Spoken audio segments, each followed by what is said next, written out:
It's for R&B in the Bahamas. Yeah. Global 99.5 FM reminds our listeners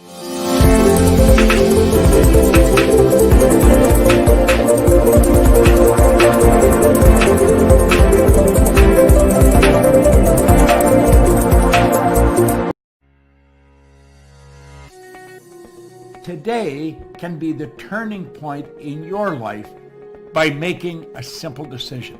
Fundamental questions of navigation. Where am I? Where am I going? And how do I get there from here? I invite the leaders of our planet to ask themselves these three questions before they make any crucial decisions.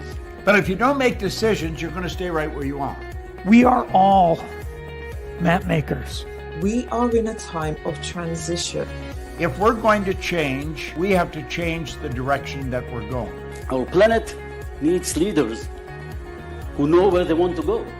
When we change the direction we're going, then we want to make sure we're going in the right direction. Leaders who can see the big picture.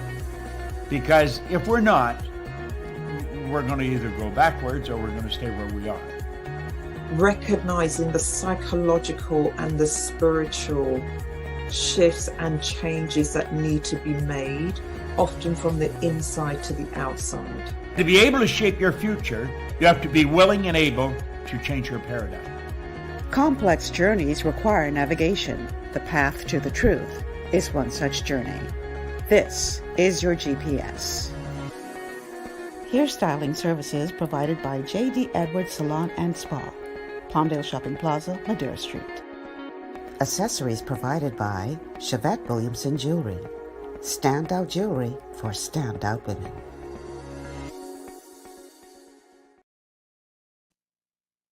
Good afternoon, everyone, and welcome to GPS Global Paradigm Shift on Global 99.5 FM. I am your host, Michelle Malcolm, and as always, it's a pleasure to be in your company today. Thank you so much for tuning in and making GPS a part of your afternoon routine. I decided to do the show from home today because meteorologist Wayne Neely said that it is not a good day to come out of your house. He didn't have to tell me twice. So based on weather conditions out there and what some of you are experiencing, those of you who had no choice, the weather is pretty bad today. He would have sent around, advisory, asking fishermen and boaters to remain in port if possible. He said gusty winds could get up to Hurricane 3 status in terms of the ferocity of the winds, flooding in some areas near the coast. A lot of sand and rock has washed into the road. So he advised that if possible, you work from home today. And I said, you didn't have to tell me twice. Here I am working from home today. So today we're obviously going to be talking about Carifta, everything Carifta. But in the meantime, here are the telephone contacts to get in onto the show if you want to. We are streaming live on Facebook, on the official Michelle Malcolm Facebook page, as well as the official Global 99.5 FM page. You can also call in at 3260271, 3260271, 3260272, 3260272. And I guess my producer will be able to tell me whether or not we have anybody calling in on the WhatsApp line so that I'll be able to plug into that.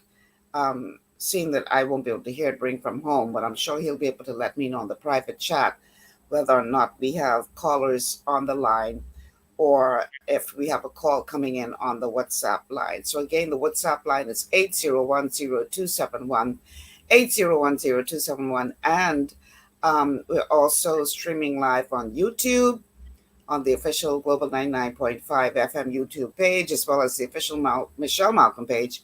And you can catch us on Cable Bahamas channel 974.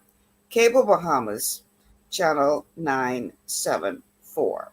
So the 50th Carifta celebrations are now in the history books. And The Bahamas has much reason to be very proud of the performance of our athletes. We did quite well, considering the powerhouse of Jamaica that we go up against every year, as well as the rest of the Caribbean. Jamaica has not lost the Carifta Championship since 1984.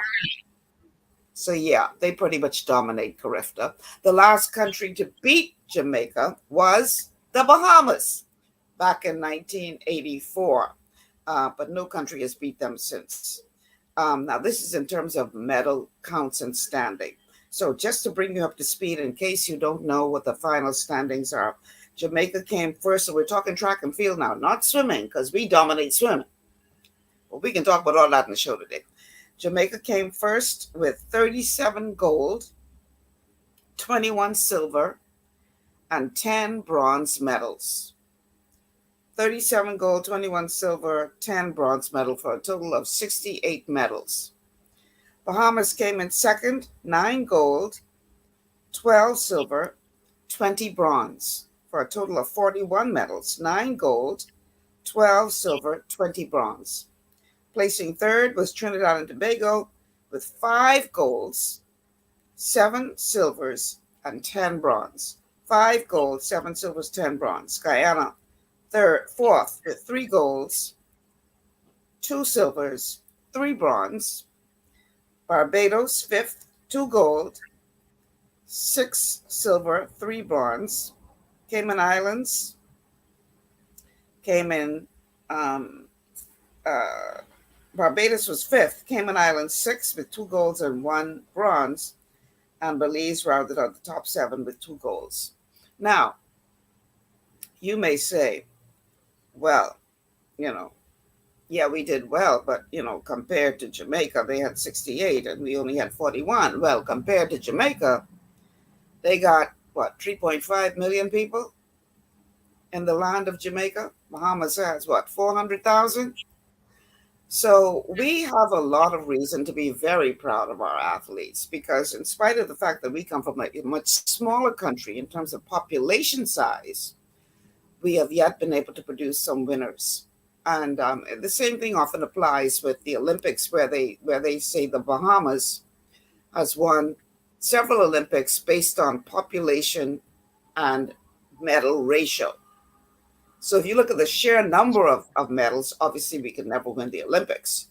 But if you look at the size of our population compared to the size of some of the countries that we're competing against, we have lots to be proud of in this nation, considering that Jamaica has millions of people, Trinidad and Tobago, millions of people, Guyana, millions of people, but yet the Bahamas was able to do as well as they did. I didn't go into the stadium. I watched from home. I cheered from home, and I was exceedingly proud at the way that our athletes performed. I thought they performed at a very, very high level. The games were not perfect. There were some challenges administratively. We're going to talk about all of that. We're also going to talk about the amount of money that was spent on the games and whether or not that was justified. We're going to be talking about sports development in the country and whether or not we need to do a better job as it relates to preparing our athletes to compete at that level and higher levels. Because, one thing with us here in the Bahamas, we real good at celebrating you after the fact. You go off internationally, they ain't know how you get there. And you do something good and you come back and, oh, yeah, the Bahamas this and the Bahamas that. But you don't have a clue as to what it takes to get to that international level.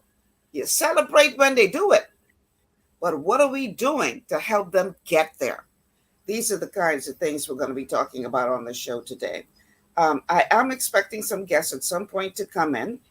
I'm messaging them right now to see if they can join us. One of them, who is the president of the B3As, Jermico Archer, he won't be able to join us until 3 o'clock. And then we're expecting Olympian Tonique Williams, to join us at some point during the show. She has indicated that she can only give us a half an hour. I tell her, Tonique, whatever you can give, we will take. I also spoke to Pauline Davis Thompson. Pauline said, "Child, Michelle, I break right up." she said,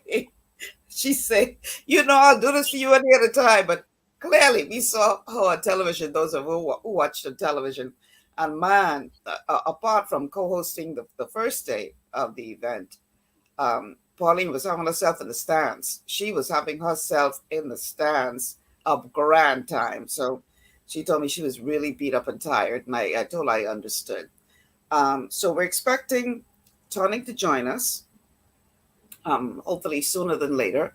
We're also expecting on the second half of the show to have Jamaica Archer tune in, and possibly we're going to be joined as well by Frank Rutherford out of Houston.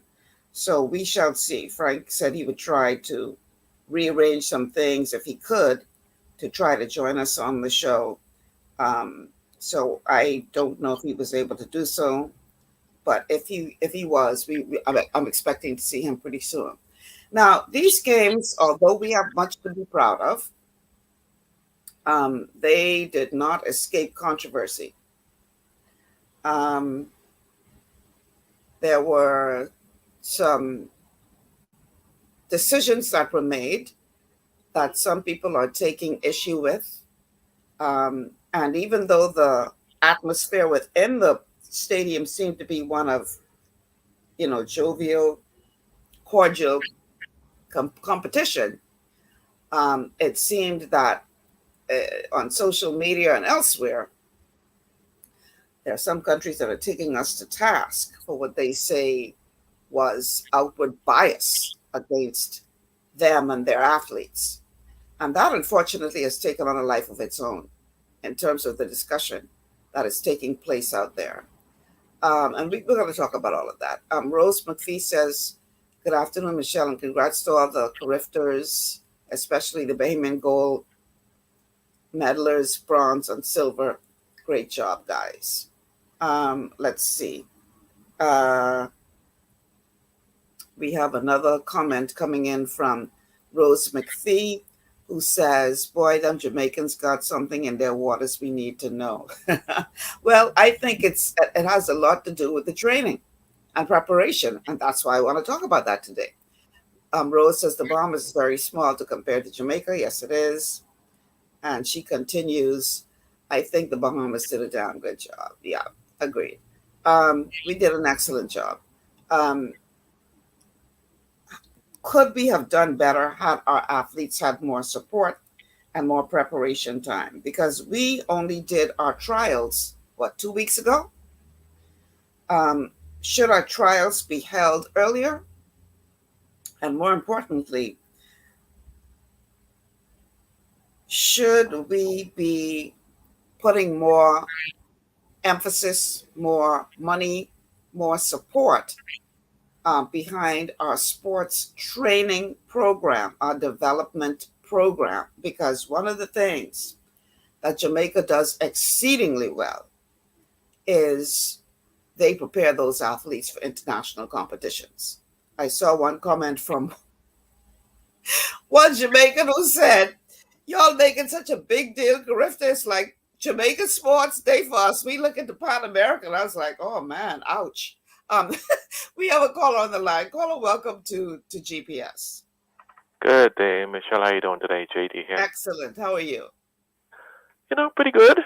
Thank God for life. Had a very, very, very quiet Easter holiday weekend. Good.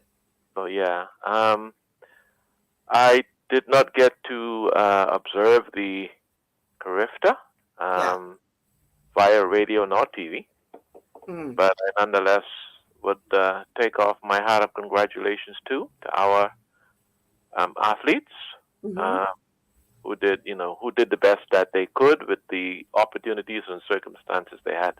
Yes. Let me first state, Michelle, that being that, as you said earlier, we did win Carifta in the 80s. What year was that? 1980 what? 84 is the last time we won. Right. Because I remember that year. It was 3 years in a row, that I'm focusing on. The first of those third years, we came third. The second of those 3 years, we came second. And the third of those third years, that's when we won Carifta. And why am I saying that? It's because, Michelle, regardless as to the size of our population, there are two things that any country needs in order for their athletes to do well or their citizens to do well. One, you need to have the means and the opportunity, the finances, the facilities, and of course, number two, which I dare say is most important, the moral support. Believing in yourselves as a people that you can do whatever you set your mind to. Because I don't remember the Jamaican athlete back then in 84, but I believe, and I stand to be corrected on this one, but I believe it might have been Sterling Quant, our Bahamian athlete, I think, who would have nipped, maybe by an inch, the Jamaican athlete in the male 100 by 100 meter dash back then. That really... I said, okay. That really got this. I mean, Michelle, I remember that event like crazy because, I mean, back then, we Bahamians were really into us in sports back then.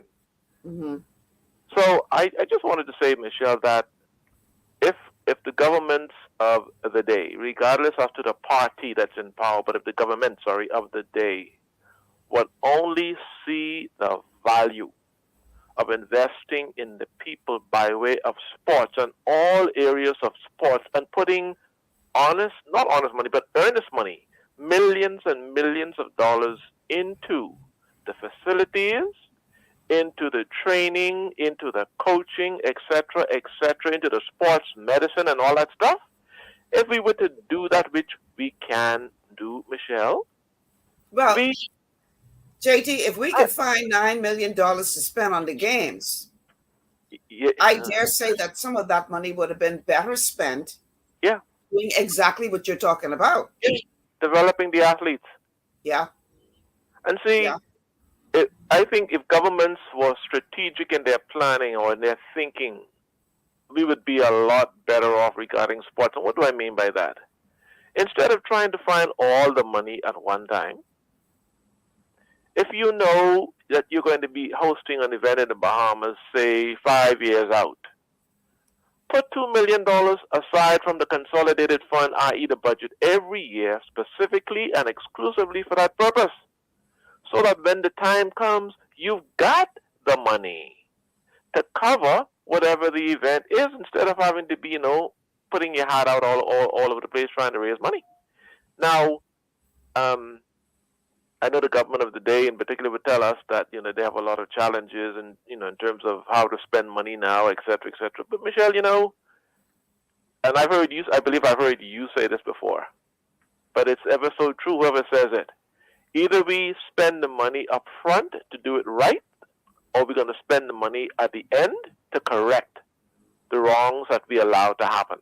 And what I mean by that is, we're either going to take care of us and invest in things that are good now to develop us as a people, or we're going to constantly be spending money to get people in and out of, to get them in prison, to keep them in prison, or other things that are not productive in the country. Right. So I just wanted to, again, say congratulations to the athletes. I mean, Jay, I really wish that the Bahamas had have been able to win the Carifta this year, being that it was home turf and it's our 50th anniversary. It would have been good if we had gotten the gold. Yeah, but wishing they could get it done. We could wish all we want. True enough, because we know actions always speak louder than words, right? We got to do some more things than just wish. Them Jamaicans, they're wishing. They prepare it. They have a program. They have a system that has been proven to work for the last, 37 years? Yeah. They have a feeder system. I don't know what we got to do more than wish. We got to do more than wish. Wishing alone ain't going to cut it. Michelle. Yeah. what is it going to take for the leaders of the day to get that message? Because you and me and all of we in the know have been crying out for these things for the longest. Pauline and Debbie. You know what part of our problem, JT? What's that? We like to be able to show that all the Bahamas is this and the Bahamas is that, so we can put the money behind the show. Rather than the preparation for the show. Exactly. So, you know, a couple of the international sporting persons have said, oh, these are the best Carifta games we have ever had. I see where Tonique has now joined the stream, so let's put her into the mix. Hi, Tonique. Hi, how are you? I'm good, Sora. How you doing? I'm very well. I watched you on television this weekend. I said, you go, girl. I have a call on the line. We're talking about, you know, why it is that we don't spend more money developing our athletes as opposed to spending money on the show of putting on a Carifta. $9 million, I understand, was put into these Carifta games. $9 million. Michelle, allow me to wrap up so you can engage. Hold on, JT. Hold on, JT. Huh? Yeah, allow me to wrap up so you may engage Tonique properly. And I'll wrap up by saying this. We just need to believe in us more, Michelle, and put effort and money into doing the right thing by us. We got to believe in us more as a people so that we can be proud in the right way. That's my 2 cents, and thank you for the time. All right, thanks for calling, JT.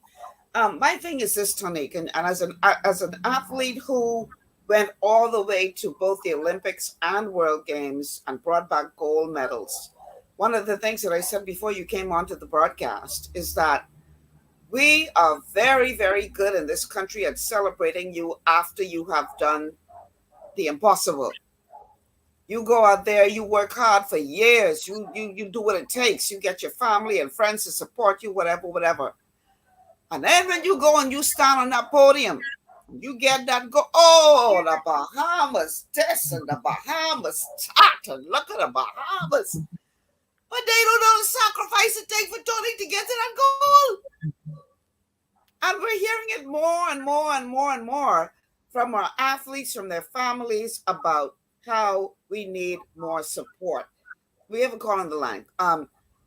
Caller coming to you right now. $9 million spent on these games. And my estimation is that some of that would have been better spent putting on track in Andros, another one in Exuma, another one in Abaco, or wherever it is that we have, you know, a theater system where we can get these kids to train properly, to prepare them to compete at this level. Before you respond, let's go to the call on the line. Caller, welcome to GPS. Good day, Lady Malcolm, and good day to the Bahamian legend you're talking to. Mm-hmm.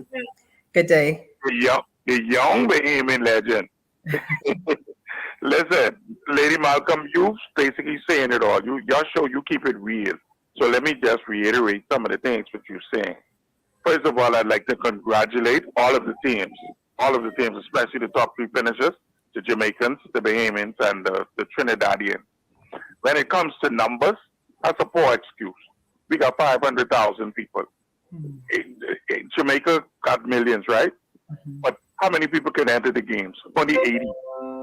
80 to 85 participants can enter. We got enough time, like you say, if we scour the family island and we go abroad and we get our athletes together, instead of like the PGA said this morning, very disappointing, we had from 3 months from December to put them together. You got to get that chemistry together on those athletes. Those Jamaicans be doing that year in, year out. And if you want to compare size, what about our swim team? We still the little Bahamas. But look at the qualification on them same countries. You got a point. With all the millions. So don't tell me about no, we too small. That's foolishness. It's the monies and the facilities and the preparation, exactly what you are saying. And the PGAs, we done lose the next Carifta. Because I tell him this morning, okay, the reason why Jamaica didn't do so well is because we throw a whole 80 in there because we home. And then he go all around say, oh well, when we go to Carifta, they have it be next time, we can only take the qualifiers. We done lose. If you could think that wherever Jamaica goes, Jamaica send a full contingent, and certain countries, Trinidad must be bigger than Jamaica, where they get tired, right? Yeah. So I don't want them to do that. What we need to do is we need to do exactly what you are saying. Keep it real, Lady Malcolm, you and Tonique here, because these fellas is buying money to file contracts and do all kind of other things, and then in 2 months, they want to bring all our athletes together and expect us to win. Thanks for taking my call. Thanks for calling. Tonique, let's get you in on here because I know you only given us, 20 minutes at this point? So I got to make the most of these 20 minutes. I even ain't taking no break till you finish. So let's hear from you. You went all the way to the top. Yeah, certainly. Yeah, go ahead. I totally agree with everything that you're saying. I do believe that we need a long-term strategy for sports in general, but definitely for track and field in our country. And it's not about putting on the show. The show should be a byproduct of what we've already developed. And I do believe that we do have the solutions. I've been in many conversations over the years since returning home after my career, and I've sat in many meetings, and we're all talking about the strategies. It's not a secret, but there's been no long-term effort to really put these things in place. For instance, I've sat on a board for a sports academy. We've spoken about tracks in many different islands. One of our Carifta athletes told me that she doesn't even have a high jump bed in Andros, and she made the team. And so those are the conditions that our athletes actually had to endure just to be able to qualify for the Carifta team. We've spoken about having athletes and bringing athletes from the Family Islands to be in Nassau, perhaps where we do have the resources. And so there are so many strategies we've discussed over the years. And I'm sure many of these discussions existed before, I became an athlete. They sure existed while I was an athlete. And so, we just celebrated 50 years of Carifta, and we can't be having these conversations again for another 50 years. We clearly demonstrated that we do have the talent, and with so much still not in place, that is what we were able to do. The swim team has been able to be placed first over the last several years. And I do believe that they have been able to put a strategy in place. And so maybe we should be having, in track and field, having conversations with the swim team to find out what they're doing, why they're having that type of success. I agree with you totally, Tonique. I mean, let's face it. Somebody said one of the reasons we dominate in aquatics is because we're surrounded by water. So we ain't got no choice but to be able to swim. But in all seriousness, could not some of that money have been spent to put some swimming pools in some public schools? Back in the day, when I first entered the government high school, there was a high-grade quality pool at that facility that we entered in. That it was where UB is now. That's when I first went into government high. I learned to swim in that pool. Why is it that, and listen, these kids, the swimmers, the past, 5 straight? Clearly they are dominant in swimming. In spite of the fact that we don't have the facilities that are necessary to have for that in all of the public schools. The private schools, yes. The public schools, no. But as the call rightfully pointed out, they were still able to go on and dominate. So you're right. Is the system set up now where there is some kind of cross-pollination in terms of deciding what the system will be? Why is it working for aquatics and not so much for track and field? Anything as far as you're aware that's happening in that area? That I want to say? Probably not. Well, I think perhaps some of it may be administration, to be quite frank with you. I think that the B3As does have a very, very far way to go in terms of what we've been doing with our administration. For instance, we have celebrated over 100 years in the B3As, right? And so of track and field. And still, our program is not at the level that it should be at. And that is something that we have to look at, because we do need a foundation. Without a foundation that is sound for us, what are you building upon? And as somebody that served as B3A's vice president, I can tell you I'm not impressed with the system that we have in place. And this is not to speak about President Tonique Archer, but this is something that I feel like existed before he got there. It was something that existed while I was an athlete. I'm 47 years old. I have been doing track since I was about 14, 15 years old. Very little has changed in that time. Wow. I just mentioned to someone the other day that we still have basically the same qualifying standards that we had when I was an athlete. So that tells you a lot about our progress in terms of being able to develop athletes. So when you see an athlete that can go to the level that you and others went to, the Olympics, the world level, and win goals, etc., it's not because of the Bahamas program. It's in spite of. Would you agree with that? Yeah, I totally agree. We have so much more that we can do, I feel, on the administrative side. We have so much more that we can do in terms of finding athletes. I must say that I know that the B3As has just introduced a talent search, and this isn't something new. It's been done before with the B3As, but I have spoken to the president and I've spoken to the person who oversees the program. They said it's a program that will exist after the Carifta Games, and I hope it does. I know that they have already touched hundreds of athletes, and the plan is now to continue to put the system in place and to look for some of those athletes that we do have in the Family Islands. So I hope that we're able to really be serious about this. Yes, the show is over. Yes, we did great. But if we're really serious about track and field in the Bahamas, we will continue to develop programs like that so that maybe the next Carifta in 3 years, and I won't say next year because it doesn't happen that fast. Right. It does not happen that fast. And so I hope that we can put a sustainable program, talent search program in place so that we can see a difference within 3 years. I don't know where the blockage is, because I am sure that everything that you have said here, everything that's been expressed here, we have a person on Facebook saying 47 miss, you don't look over day over 30. Listen, she looked good. She looked good. I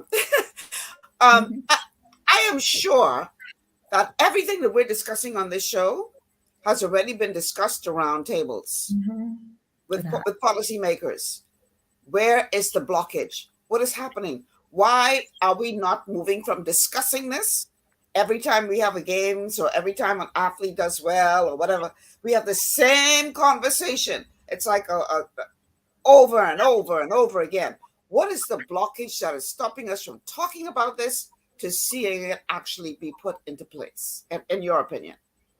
In my opinion, it is a viable program that will be sustainable over the years. Anyone watching the games last night saw that we had 3 persons who would have sat in the seat as prime ministers of this country. And all of them, I would say, have a passion for sports and have a passion for track and field.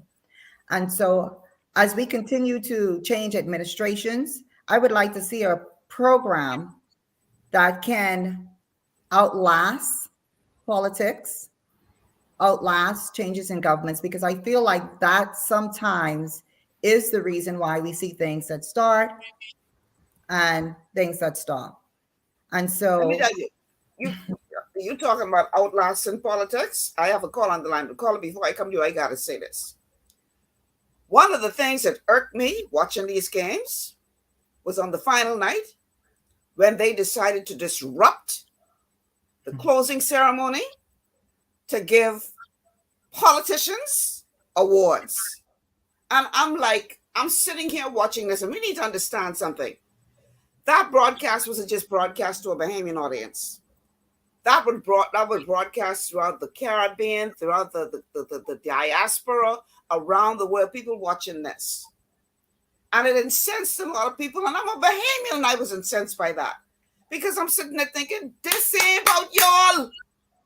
Why is it everything we do, we got to have politicians mixed up in it like they the stars?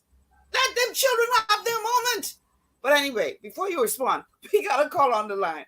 Caller, welcome to GPS. Lady Malcolm, I called back and I apologize because you and Mr. Allen said exactly what I was calling back to say. Them clowns politicize everything. You asked the question, why have we get like this? They politicize everything in this country, including sport. Y'all continue. Thank you so much for calling. How do you respond to that, Tony? Because I ain't gonna lie, I was sitting here watching on TV, and that annoyed me. I was really annoyed. I'm like, why don't let these children have their moment? All the lulls we had in the game, you couldn't do this during one of them lulls. You gonna hold up a whole closing ceremony. You gonna hold up the announcement of the Austin Seeley Award for this? What are your thoughts? Again, like I said, my heart was glad really to see persons in the persons of our prime ministers who I have known to be all passionate about track and field. Right. Okay. We know that Perry Christie was a former Carifta athlete himself. Yes. Yes. And so we know that we've always had the energy behind track and field from the government level. And we know that it's absolutely necessary. What I would like to see is some of these committees that I have actually sat on, National Sports Academy. I would like to see some of these programs that have been the birth childs of a lot of the ministries, the Ministry of Youth, Sports and Culture. I would like to actually see some of these come in place. I understand how governments work all around the world. You have to always look at agendas, competing agendas, right? And so I understand how sometimes certain agendas get pushed aside because you're focusing on other things. And I know that track and field is just one aspect of what this entire country needs, right? Every Bahamian citizen is vying for something. And certainly we want sports to have its place.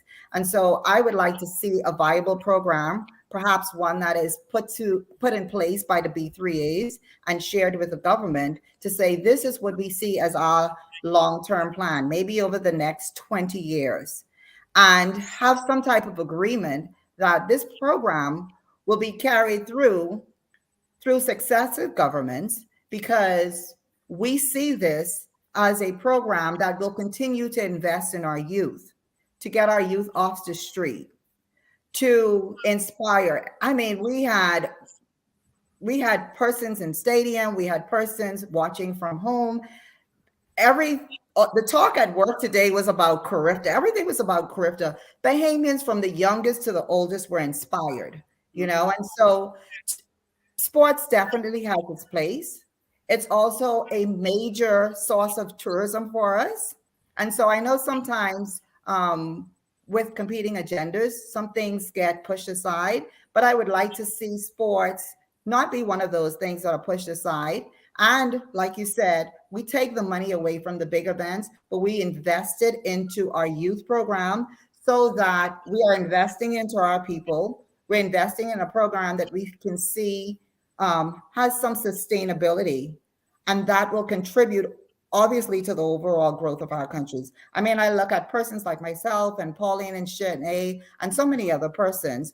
We're still here. We're still giving back beyond track and field, and you're creating great citizens. So this isn't just a matter of running on a track or throwing a javelin on the field. You're really building your citizenship through this.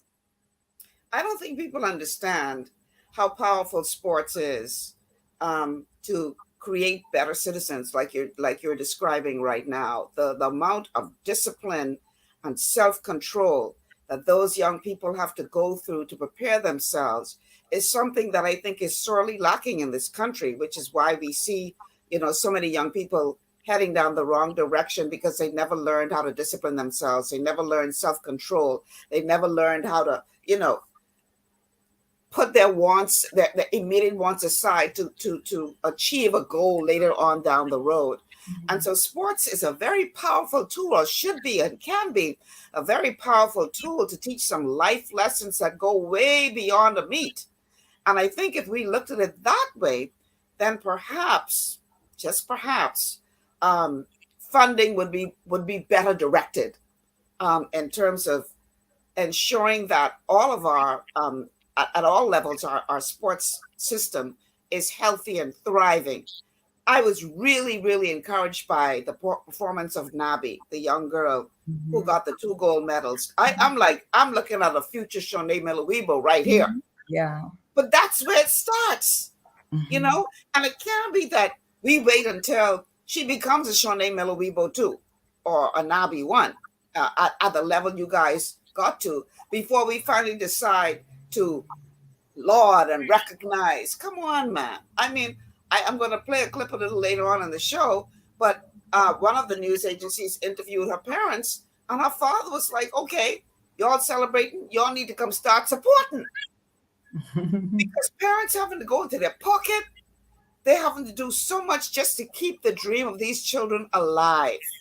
But I always say it, when she ran on that track, it was Bahamas across her chest, not Nabi. Right. Not New Providence, not whatever school. It said Bahamas. And we quick to celebrate when they win the gold. But we should be even more so quick to put our money where our mouth is. Develop a real sports program. $9 million. I was advised that when Jamaica held the games last year, they spent $1.5 million US. 1.5 compared to our 9. I want to know what we do so that was so much better than what they did that warranted us spending $9 million on those games. Now maybe you can tell me, because you're a sports person and you right in there. Well, I really can't quote on the 9 million. I'm not sure if that's a real figure for the competition itself. I really can't comment on that. Right. I know that we would have just come out of COVID, and for some time our country has been shut down, which means that the maintenance of some of our stadiums has ceased. So I would imagine on first thought that a lot of funding had to go into that. So I don't know whether that's included in the competition itself. And maybe that's something that needs to be spoken to, because we know that the Thomas A. Robinson Stadium has been in need of repairs for some time. And we also know that we do have the World Relays that is coming up. And so any type of repairs needing to be done for any of these competitions, it needed to start a long time ago. And so I would imagine like maybe some of that is there. And so is that a real Carifta expense, or is that a capital expense towards some of the competitions that we do have coming up? And as we just said, it's very necessary because we continue to grow sports in our country. What is going to be the next event after the World Relays in 2024? And so we have to look at really what that 9 million is about. I'm not sure. Perhaps you can get the chairman on your show who can break down the cost for you. It's going to come out eventually. I know you got to go, but I want to ask this one final question to you as it relates to this aspect of what we're talking about. I was talking to another official this morning who I was trying to get onto the show, but he wasn't able to do it. But we had a really good conversation. And one of the things he said is this: we need, when it comes to preparations for these kinds of games and events, an ombudsman who will be monitoring what you spend as you spend. Not what we do is we wait until the money done spent. Then we have the auditor come in and cover all kind of things. And I ain't saying that's what's going to happen here. I'm just saying in general, this is what we do. He coming in and cover all kind of things, but the money done spent. Whereas in other countries, they have an ombudsman. You want to spend what? Justify to me why you will spend that before I give you this check. Do you think we're at the point where we need to see that happen?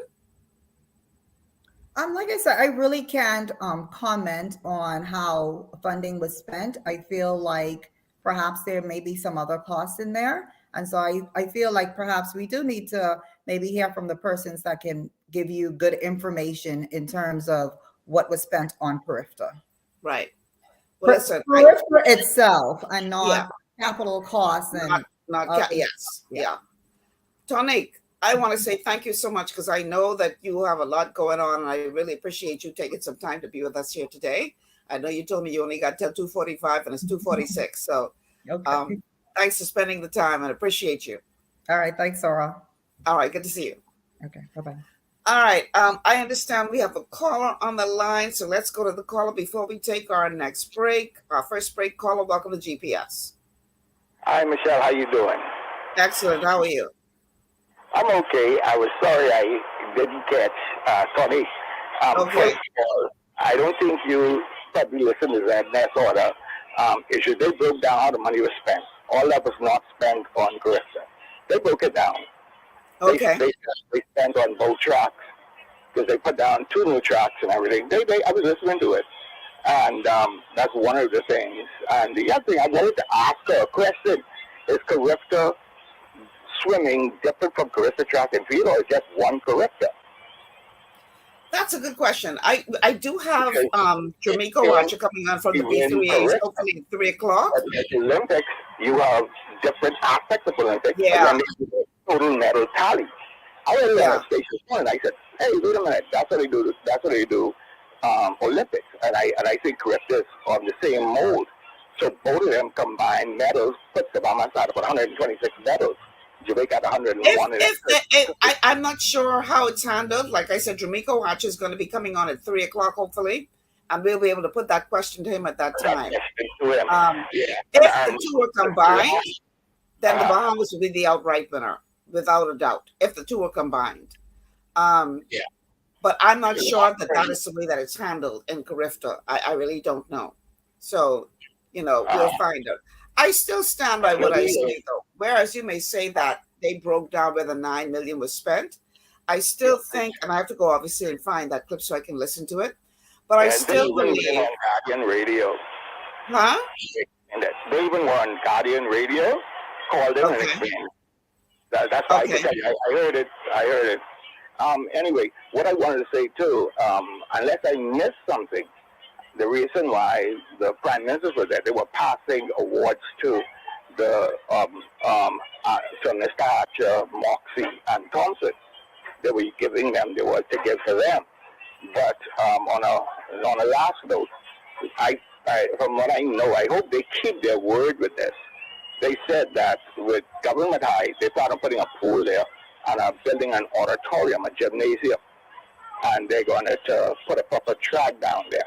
They're doing. I think that was corrected. That they said that there will be upgrades to the aquatic center in preparation for us hosting the aquatics Olympics. But I don't think they do a new facility. I heard the minister say that, and I remember Prime Minister Christie had bought a track to put down on Morris Island before the election was lost, when Christie lost. And for the last 4 years, that sat in the container because the former government probably weren't as interested in promoting sports like the other prime ministers would have been. So that sat there. I don't know if it's any good anymore. I know they have a track to put down on Abaco, and they spoke about other things that they want to do in the islands. So I know everything takes money, so I guess in time you'll see if it is so. But, maybe I'll explain to you so you'll understand that they did do a breakdown. But thank you very much for the call. No worries. Thanks for calling. Hopefully he'll be able to help us decipher what was what, because I didn't hear that clip. Somebody's saying it's on the website. Which website? Please let me know where to go to find that so we can talk about it on the show if possible. Because I'd like to see the breakdown of that $9 million to see how that was spent. I do believe, though, that we need to spend more time and effort and money and energy into developing facilities throughout the country to find the brightest and the best that we have and train them efficiently and effectively so that when it comes to these games, we're not playing a game of catch up.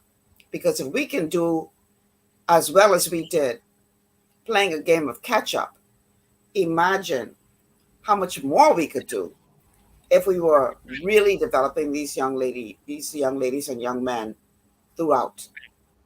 Say what you like about Jamaica, they have a serious program. They're putting their money where their mouth is.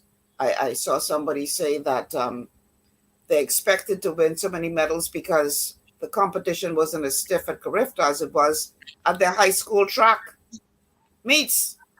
So they expected to do well. We got to get to that level.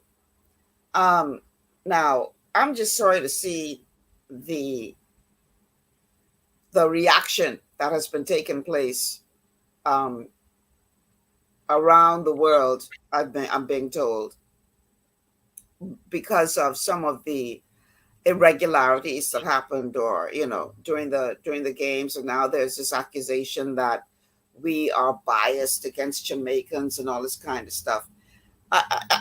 It's unfortunate, because I would like to believe that the money that we spent on this event, the idea was to showcase the Bahamas in a positive way.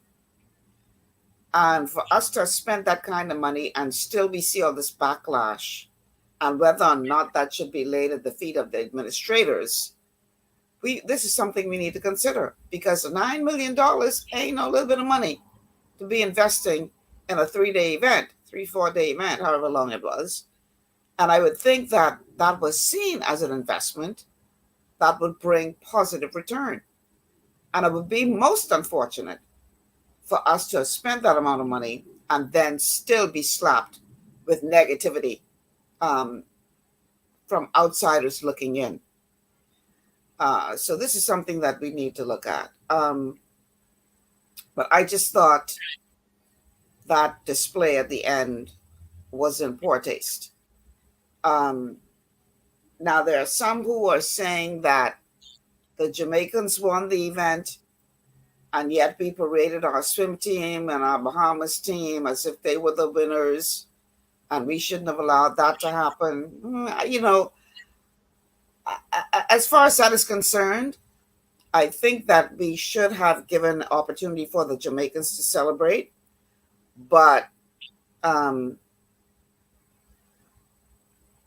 I also believe that we rightfully allowed the Aquatics team to be celebrated, because they did win their version of Carifta. And oftentimes they get pushed to the side, even though they've won the last 5 straight. So I think that both arguments have some degree of truth to it. Okay. My producer's telling me the music bed is playing, so I've got to take a break. We're going to take this break, and then when we come back, hopefully we'll have Jamaica Watch on the line to bring us the perspective of the administration of the game. Stay with us. This is GPS.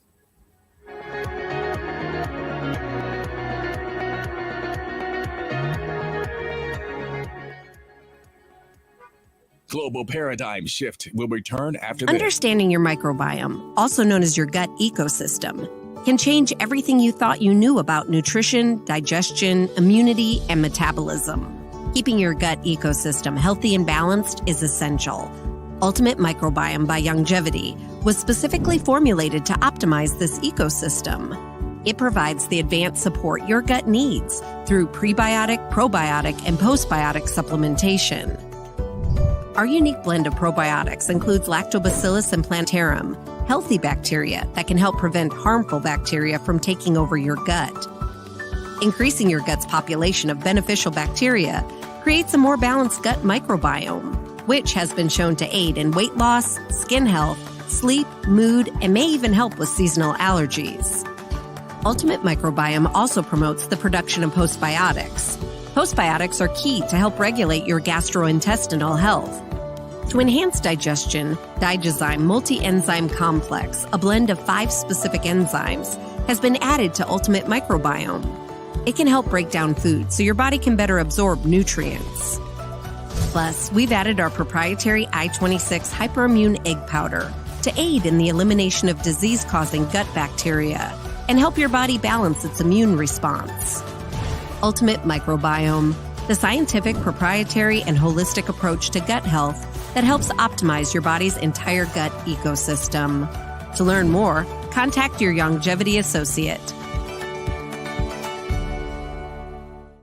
Welcome to Sunshine Auto, the hardest place on the planet for a rim fix and tires. We are your auto superstore for rims, Lexani, Azaras, Trueform, Western, Lux, Fuel, Tracklight, Tough, Rough Racing, Velocity, Mud, All-Terrain, and low-profile tires, cars, homes, and commercial window tinting. At Sunshine Auto, we put God first and customer is king. Blessed love. To stay healthy, it's crucial to make sure you get the nutrition you need every day. But it's difficult to get all your recommended vitamins and minerals from food alone. Even in the United States, 94% of people are deficient in at least one nutrient. Beyond Tangy Tangerine 2.0 by Longevity is a simple, convenient, and affordable way to help your body get the essential nutrients it needs. It's an advanced plant-driven multivitamin mineral complex that contains certified organic whole foods, trace minerals, and antioxidants. BTT 2.0 supports your body's natural defense system with a proprietary blend of energy-boosting and body-loving nutrients, plus prebiotics, probiotics, amino acids, and enzymes that support digestion. With an unusually high ORAC score of 8,000, you get even more antioxidants to help combat free radicals that can cause damage to your cells. But to get the most benefit and value from any multivitamin, your body must be able to break down the nutrients so you can fully absorb them. Otherwise, they'll just pass through your system without doing any good. Beyond Tangy Tangerine 2.0 was specially formulated with synergizing cofactors to ensure you get maximum nutrient absorption. Beyond Tangy Tangerine 2.0 is the easiest way to give your body the balance and complete daily vitamin mineral supplement it needs for optimal support of your overall health. To learn more, contact your longevity associate. This portion of GPS is brought to you by Tiki Bikini Hut at Junkanoo Beach. Great food, cool tropical drinks, and family fun in the sun. Your body's immune system is under constant... And we are back. Welcome back to GPS Global Paradigm Shift on this beautiful but overcast Monday afternoon, the day after the Carifta trial, the Carifta Games, where we saw the Bahamas athletes perform exceptionally well. The telephone numbers to call 3260271, 3260271, 3260272, 3260272, or WhatsApp us 8010271, 8010271. That's call or text. We're streaming live on Facebook, on the official Global 99.5 FM page, on the official Michelle Malcolm page, and we're also streaming on YouTube on the official Global YouTube channel, the official Michelle Malcolm channel, and you can catch us on Cable Bahamas channel 974. We have a caller on the line. Caller, welcome to GPS. Hi, Michelle. How are you? Excellent. How are you? I'm good. Yeah. I'm good. I just want to say all is not lost with our youth. I am so proud, and I want to congratulate our second place and our first place winners in the swimming competition from the Bahamas team. They did an excellent job. And not only did they do an excellent job, I think they showed excellent sportsmanship. The way they tried to congratulate the Jamaicans, the way when Marcellus Hall, and he did an excellent coverage as well with his interviews. He's a well-seasoned, Charles Fisher. I think they were outstanding with their interviews of the athletes. And the responses, it was yes, ma'am, no, yes, sir, no, sir. They a lot of them spoke about putting God first. You understand, and allowing Him to guide them going forward. And they were so humble. And I think that spoke a lot, for the whole show. Now, all of the other stuff as far as funding and there needs to be more expansion with assistance and monetary funds, being put into, especially the Family Islands, expanding the Family Islands, because with us having that huge contingent representing this year at Carifta, could you imagine them having, really discovering and being able to mold and polish off the ones that have not been utilized as yet? And I think serious thoughts needs consideration, not even consideration, serious action needs to be put into the sporting program in this country. And I don't know why we have all this hoobaloo or whatever with the international, the criticisms and everything else. It to me, it's just sour grapes and sour loose. I don't know what they expected of the Bahamas. We didn't win. We came second. And I don't know if Jamaica, especially, who seem to be doing the most grumblings or whatever. I don't know, and maybe you can educate me on the person who's on the about to interview next. When you host the games, right? Like the host country, are all of the officials Bahamian as far as the actual running of the meet? I believe so, but I'm not 100% sure, but I think so. Yeah, because I'm interested in that. But they're saying but it was not a mix up. Yes, there were some things, some missteps that happened. But you crumbled and you got the goal. You won. You cleaned up. You understand? I am so proud. I am so proud of Miss Nabi and all of those other Mr. Smith, all of those players, and I want them if they're listening. I know that some of them and their parents are listening. You parents, you all have so much to be proud of. Just continue to encourage your young ones. We have to encourage our young people and let them know, give them, now these young athletes, they've given the younger ones, they've given their classmates, schoolmates, something to actually strive for, and we need something. We need this boost in the arm in this country. Right. And I feel bad to see that it's taken a slight turn, but I don't want that negativity to overshadow what was accomplishing. Yes, our doing the closing thing last night, our swimmers, they did what they were supposed to do. They need to come out there and feel some of that love and appreciation. That's the first time that stadium is, I think, fills that capacity. They earned that. They earned that, man. I didn't have a problem with them being recognized in that manner at all. The Seeley Award was given to the Jamaican young man, and kudos to him too, the overall winner. He was there. He got on the podium. He received this huge trophy and everything else. They got all of the winners, got their medals. They had this medal ceremony. This is the Bahamas. We're home. Our young people came home from a flight from Curacao, came to the stadium. They they needed that love and those hugs and all the warmth that they got, that junk and the sweet music. They're our children, they're our babies, and they need to get more. They need to give them a float parade. They need to give them whatever we can give them, pour it into them because they are ours. The same way that the other people said that's theirs, they are ours, and we have to nourish them. But thank you, Michelle. Thank you so much. Thank you so much for calling. Like I said, I think that it was great to recognize our swim team in such a manner because they often get pushed to the side, and these kids are doing a phenomenal job. But we have to remember that broadcast was sent around the world. And so it's not just an audience of the Bahamas watching, but it was an international audience watching.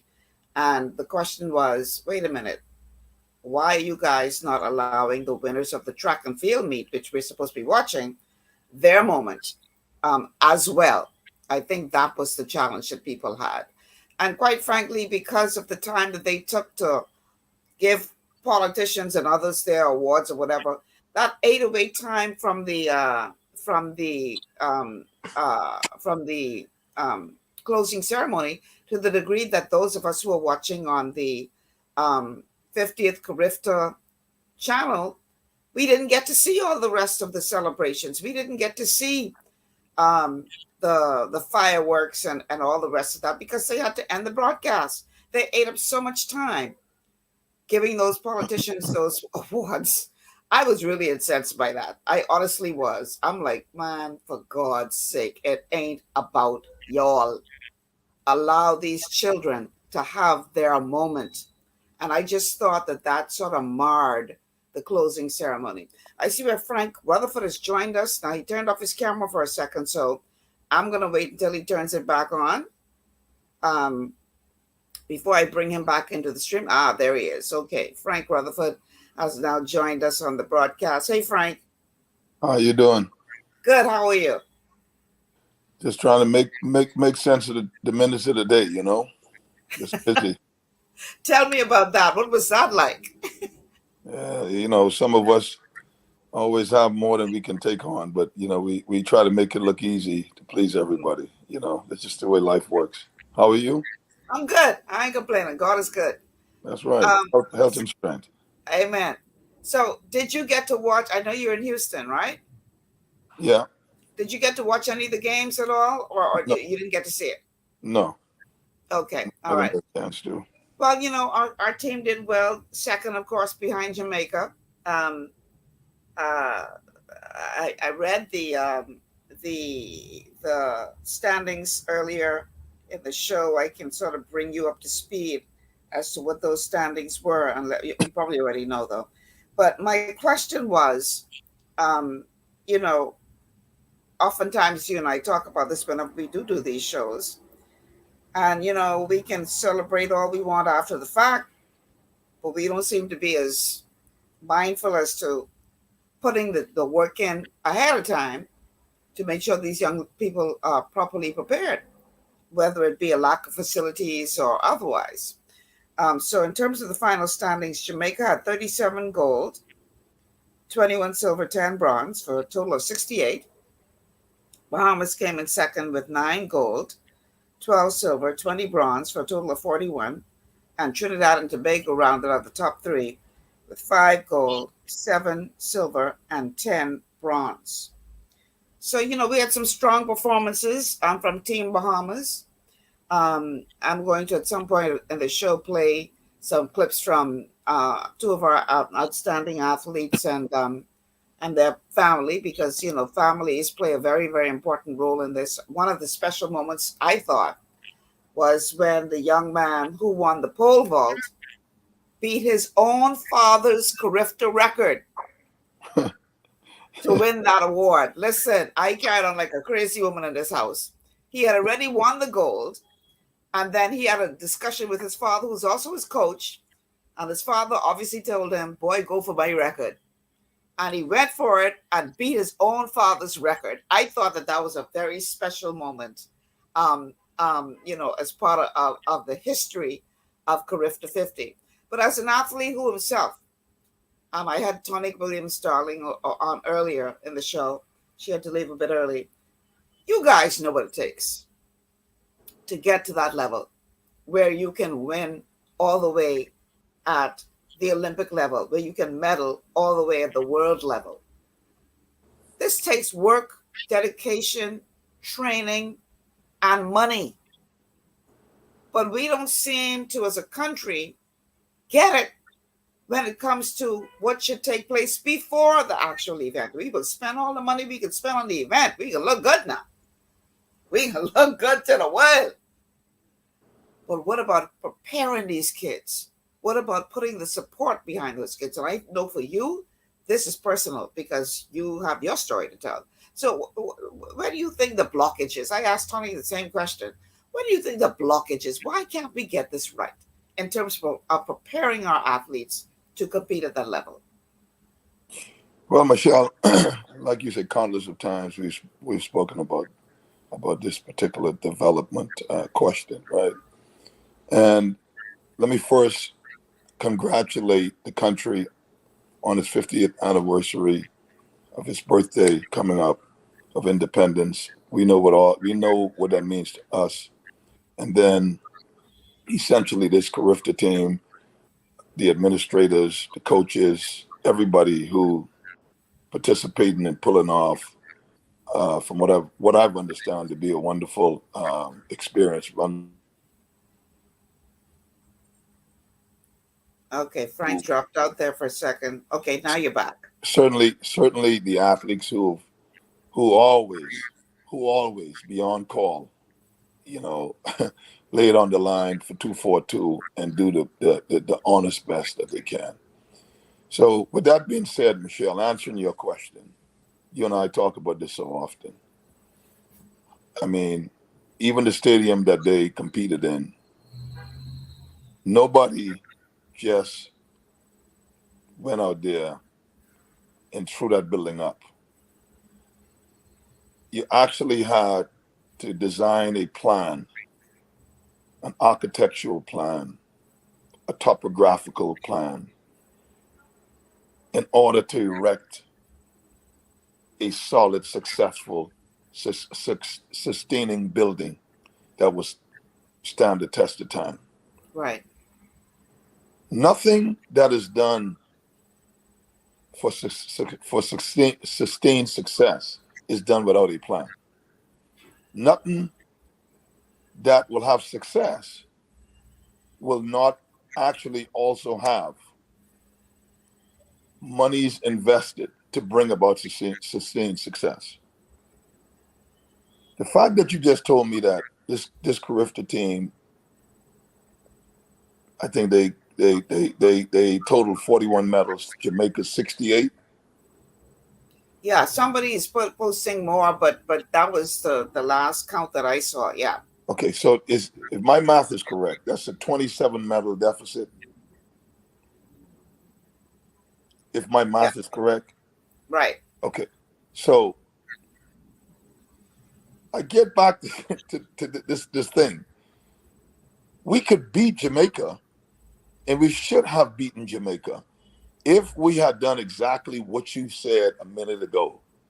We always don't want to plan and build successfully to have the success against Jamaica. We talked about this over and over and over again. This thing that we have, that we are Nassau-centric, and we just going to focus on athletes in the Bahamas and the track clubs, in Nassau and Freeport, and that's who we're going to come compete against Jamaica. We're going to lose every single time. Mm-hmm. If we don't get to a point where we could take that same $9 million, don't tell me we don't have money for sports to build facilities, because obviously we do. We spend $9 million on these Carifta games. Is that correct, Michelle, as far as I know? Well, I am being told now that not all of that went into the game. Some of that went into maintenance, I guess, and all that kind of stuff, which we can talk about in a second, but let me let you finish your point. But even if it's maintenance, it's still $9 million that could have been spent, like I've also told people before. Yes, we could do all of these things to feel good and celebrate and show off our politicians and speeches and everything else. Meanwhile, at the bank, the common denominator is we're cheating the development of our people, which is our young athletes. Because you should be taking that $9 million from years ago, the same money you spent on the World Relays, to build tracks in North and South Andros and Central Andros. Exactly. Where people like the fastest man in the NCAA right now is a young man by the name of Terrence Jones. He just won the 60 meters and broke the NCAA record. That young man is from Nicholstown, Andros. Wow. Okay? He's the fastest man in the United States of America now in the college system. He is from Nicholstown, Andros. He had to leave Nicholstown, Andros, because they have no facilities there to go to Freeport, Grand Bahama, just to have a chance. Chris Brown, who's an Olympic gold medalist in the relay, is from Eleuthera. You mean to tell me that we shouldn't have a tartan track that costs no more than $300,000 in North and South Eleuthera? We got the greatest Bahamian track and field male athlete ever. And this is me telling you that, somebody who pioneered this whole thing.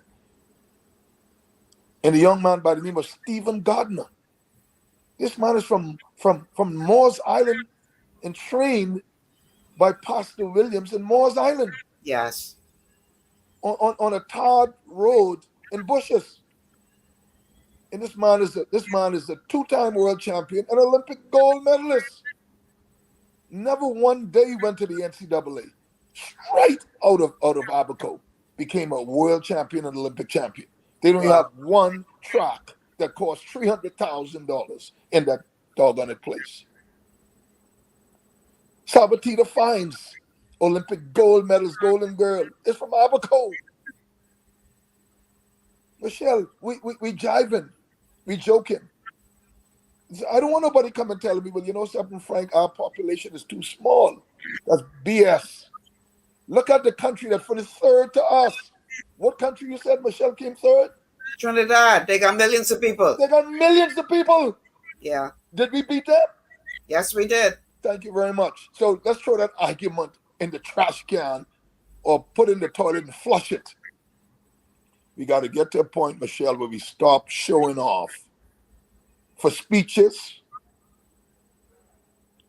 I don't care whether it's FNM, PLP, BB, whoever it is. We jiving. Take the money and go and develop facilities in those family islands. And when you build it, Michelle, they will come. And they will come in huge numbers. And you will see the same hat trick you pull on Trinidad, who got probably about 2 or 3 million people. That this little country with 300,000 or 400,000 beat Trinidad. So don't make them, we'll beat Jamaica the same way. That's all I got to say.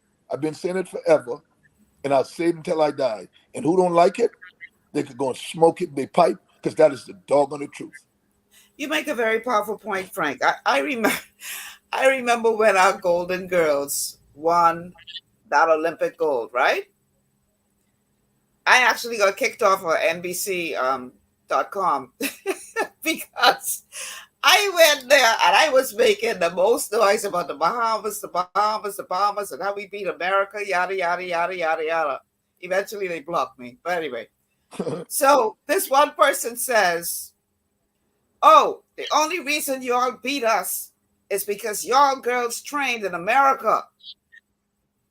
So my response was, so where y'all girls trained? The Bahamas? Don't come around here with that excuse.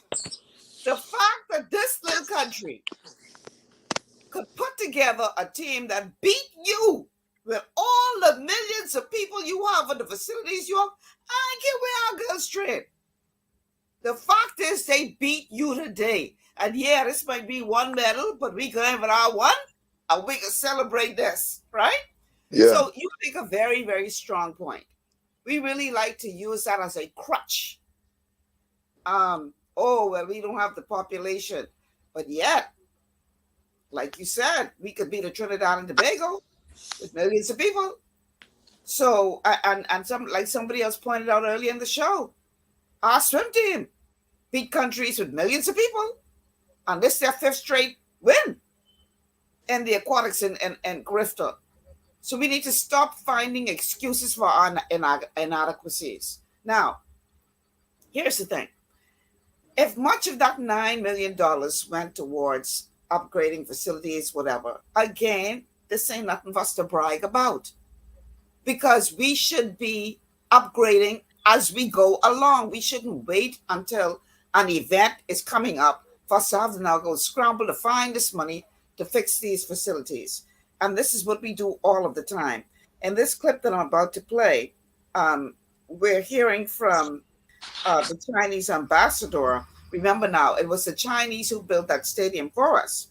And the People's Republic of China is currently reviewing a $30 million proposal to undertake repairs of the Thomas A. Robinson National Stadium, according to Chinese ambassador to the Bahamas, Her Excellency Dai Quang Li.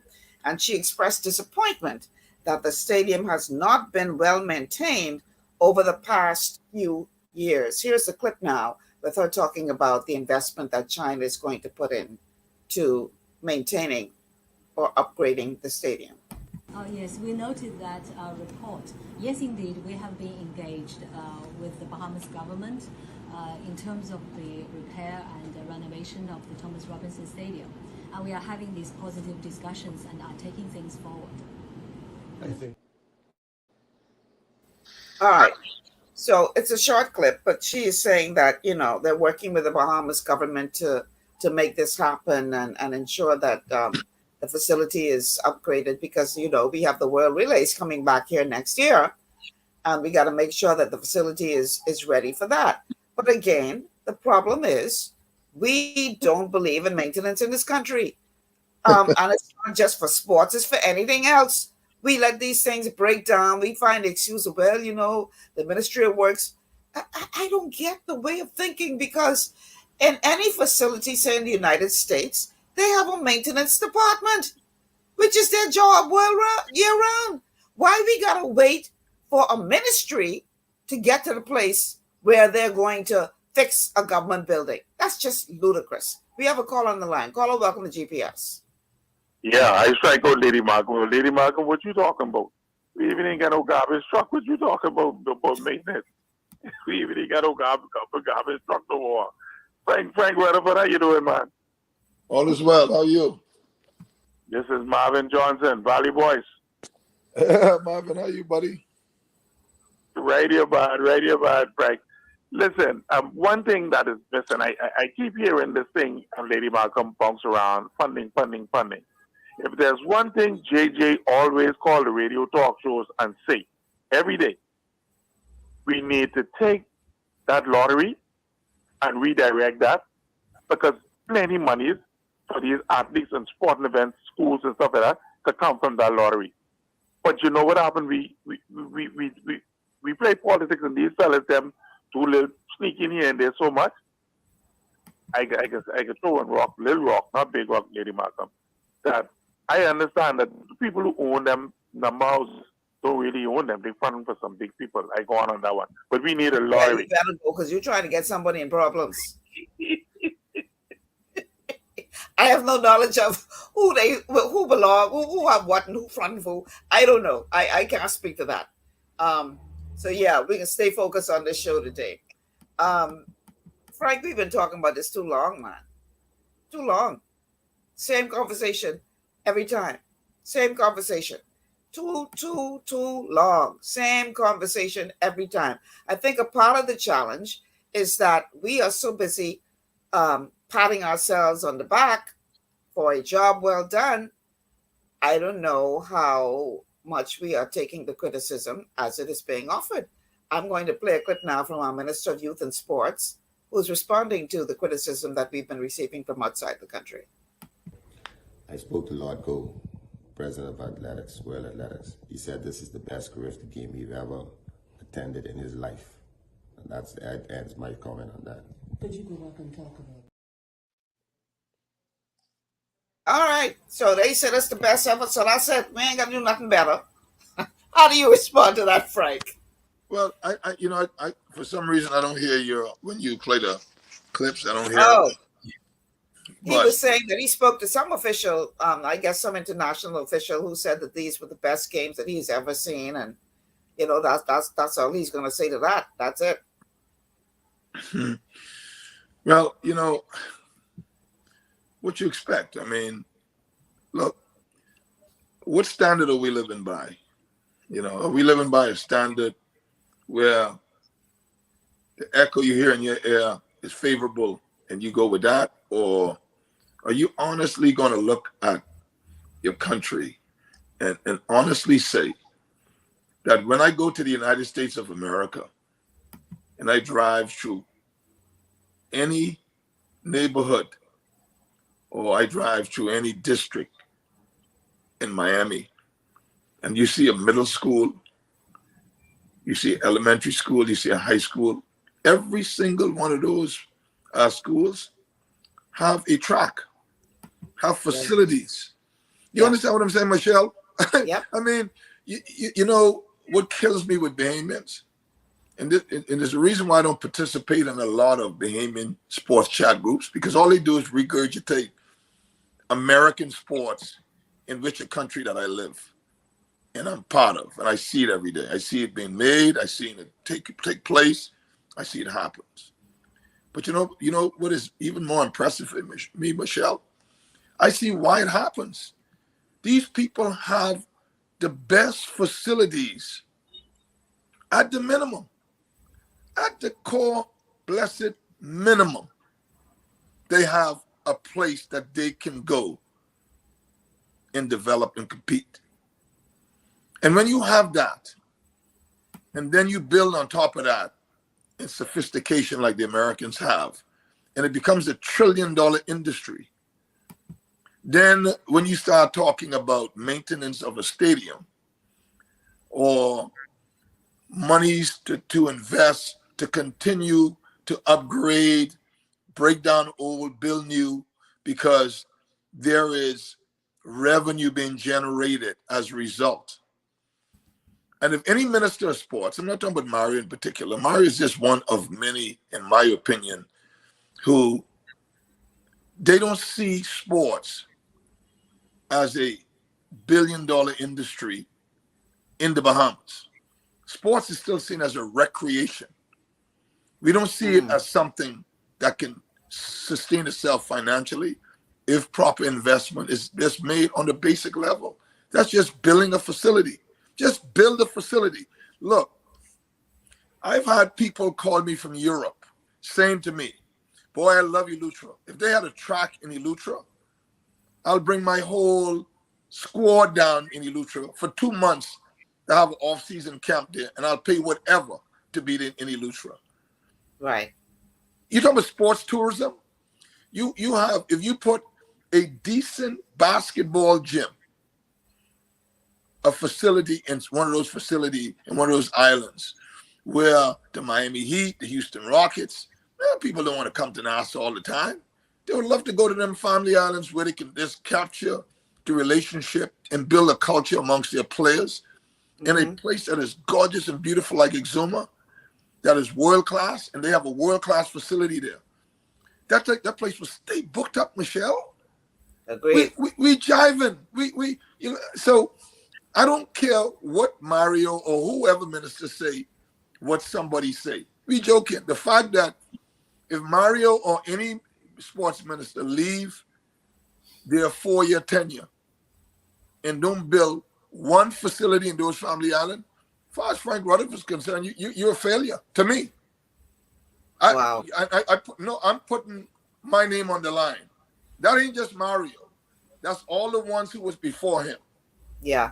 Okay, because the last one that built anything, and I keep telling them, the reason why I say Neville Wisdom is one of the more successful ministers is because when Neville challenged the norm, I'm putting stands on Bay Street for Junkanoo. You remember that, Michelle? You was I remember very clearly. You remember? You remember all the Caracas, all the noise, who he think he is, putting all of these stands on Bay Street. Now look what Bay Street is now.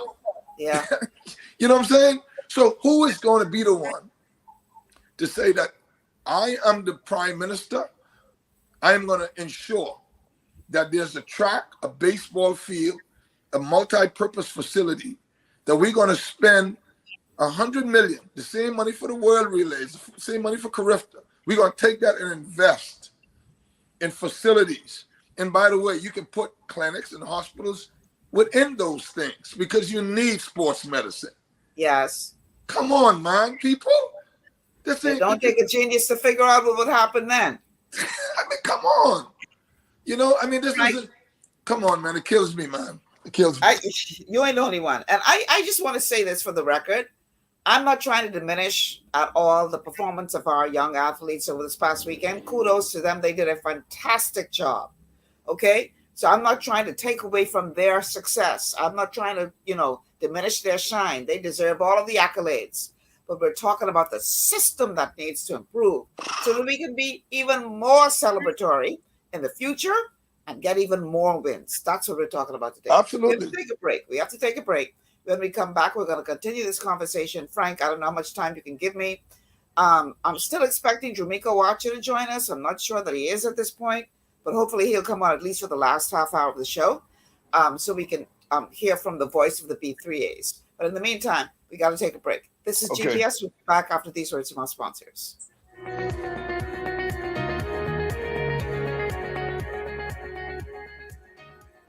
Global Paradigm Shift will return after this. Your body's immune system is under constant pressure from things like stress, lack of exercise, and toxins in the environment.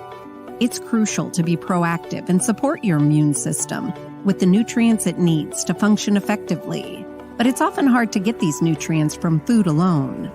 Introducing fast-acting Zinc Plus Immune Support by Longevity. Unlike zinc-only supplements, Zinc Plus Immune Support builds on the proven power of zinc and adds complementary nutrients to give your immune system extra support.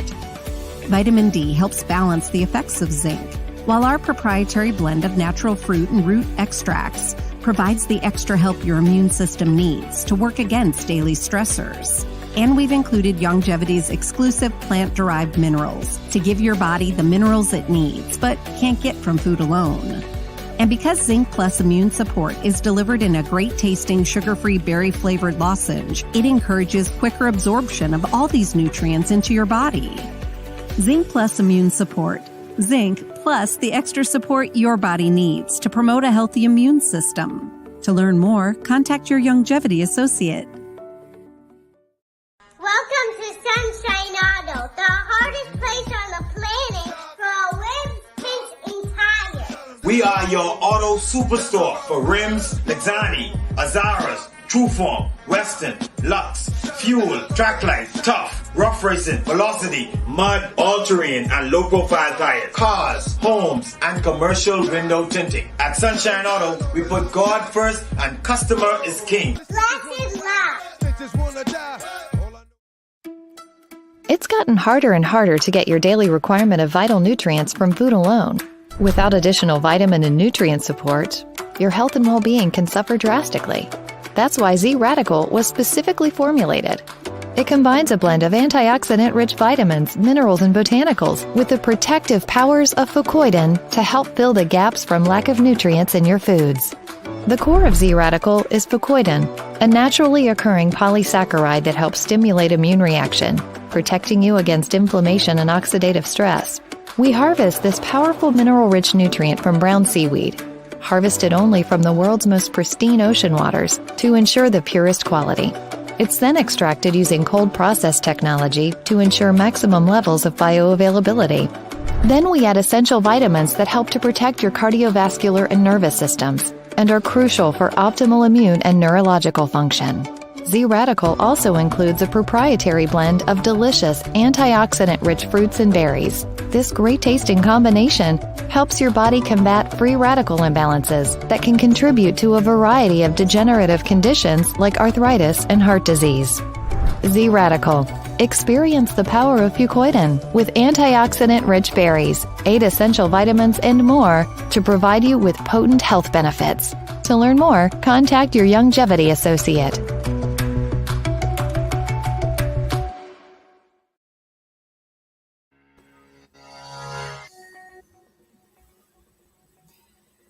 All right, welcome back to GPS, Global Paradigm Shift on Global 99.5 FM. Michelle Malcolm here, along with Frank Rutherford.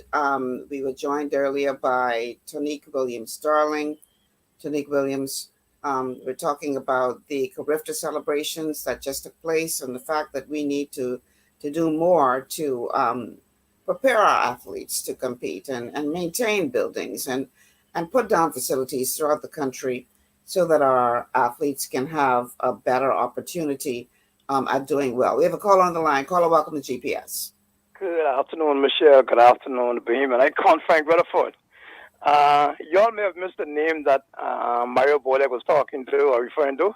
He was talking about Lord Sebastian Coe, who was the president of the IAAF. And if my memory serves me correct, Sebastian Coe was either 800 or 1500 meter runner in the 80s when I was in London. So that's what he's referring to, said that's the best Carifta game. Okay? Lord Sebastian Coe, who was the president. Okay? All right, thank you. All right. Thank you so much for calling. Family plays a huge role in supporting these young people. And I want to play a clip featuring 2 of our outstanding athletes and their family members who were right there supporting them. Specifically, I'm talking about, let's see their names, the Smith boy, Caden Smith, whose grandfather is Carlos Reed, and the young Nabi girl, Jemiah, I believe her name is, and we got an opportunity to hear from her parents as well. And so here's the clip with them and their joy from seeing their children, their child and grandchild do so well. First of all, congratulations. You just captured another gold. Caden, how does it feel? It feels amazing. It's another gold for my home country. It feels amazing. Now I know coming out, it look a little tight there. We thought that it might have not gone your way. You thought you might. Talk to us about that. So I took the curve very hard, and then once I hit the straightaway, I felt real good about it. So I just took off. All right, awesome. Congratulations. You said this was gonna happen. Now to see it actually happen for your grandson. What does this mean for you? Man, this means the world. You know, this is a dedicated young brother. His mother has really invested a lot of time. This means something. This shows us, right, that you can come from anywhere and be somebody. Let's put some respect on Caden Smith here. Remember, I tell you so. Man, this is an awesome moment. It's an awesome moment for the Bahamas. It's an awesome moment for Caden. His future is so bright, he can need some shades. Okay, you are a double gold medalist. Talk us through that. How does it feel? It feels amazing. I came into the race a little fatigued and tight from the events over the previous weekend, but I still came out with the goal. I pushed hard in my race. I wanted to make my parents proud and my country. Now, when we saw you coming off the curve, it looked a little rocky there, but you managed to get in high gear. What was that motivation during those last couple of meters? I just kept my eyes on the prize, on the finish line, and I didn't put too much pressure on myself that someone was in front of me.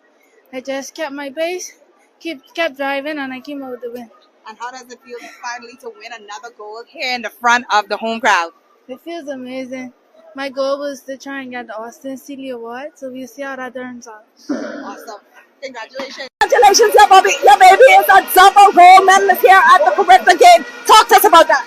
Well, we're so excited because she trained hard all year to get here, and she didn't even qualify. At first, it took a while for her to qualify, but we're here now for the moment. So, Daddy, right here, tell him come. First of all, congratulations. Your daughter is a double gold medalist here at the Carifta game. Talk to us about that.